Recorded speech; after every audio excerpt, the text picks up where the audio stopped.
Bwana, mambo ni mengi alafu muda ni mchache.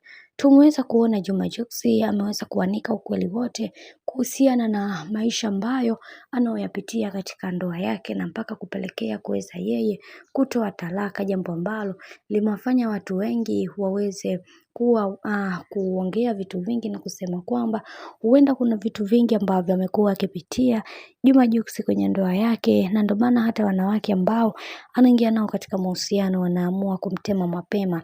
Lakini wengi wao waliweza kusema kwamba huenda Juma Jux ana matatizo, ndio maana watu wamekuwa wakimdhihaki na kuishi nao kwa muda mfupi na kumtema. Ila majibu ya maswali yenu hayo yote tumeweza kuona Juma Jux ameweza kuyatoa na kusema kwamba katika maisha yangu nimeshindwa kuweza kuzizuia dharau za mwanamke ambaye anaweza kunifanyia, na mara zote hiyo ndio sababu kubwa ya mimi kuweza kuachana na kila mwanamke ambaye anayekuja katika maisha yangu ikifika wakati wa kunidharau na kunidhihaki kwa namna tofauti tofauti. Hivyo sina budi kuweza kuzungumza haya na kusema kwamba mimi kama mimi sipendi mwanamke ambaye anayenipanda kichwani, kwa sababu kuna mambo mengi ambayo yamekuwa yakitokea katika maisha na wengi wao wanatamani kuweza kujua mengi zaidi kuhusiana na maisha yangu binafsi. Hivyo mimi leo nazungumza kwamba sitamani kabisa kuweza kuingia kwenye mahusiano mengine, kwa sababu nilichokutana nacho kipindi cha nyuma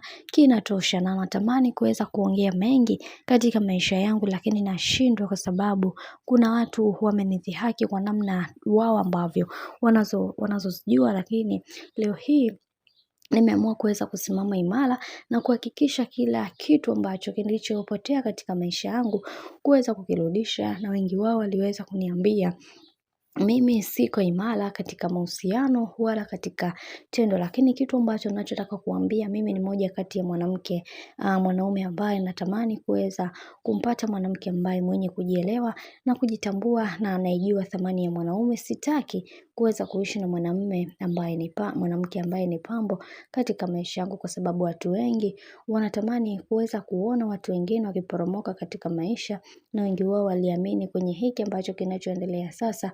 Wanatamani kuweza kuona asilimia kubwa watu wanapitia katika mitego ambayo wao wamekuwa wakipitia. Hili jambo limewafanya watu wengi waweze kuongea mengi, na wengi wao wakasema kwa hiki ambacho kinachoendelea kwa upande wa bwana mkubwa Juma Jux kimewafanya watu wengi waweze kushangazwa, na wengi wao wakaweza kumsihi sana ni vyema akatulia kimya kwa haya ambayo yanayoendelea kwa sasa. Bwana, mambo ni mengi alafu muda ni mchache. Mimi nikusihi, kama ndo mara kwa kwanza, basi usisahau kusubscribe, kulike, kushare pamoja na kucomment.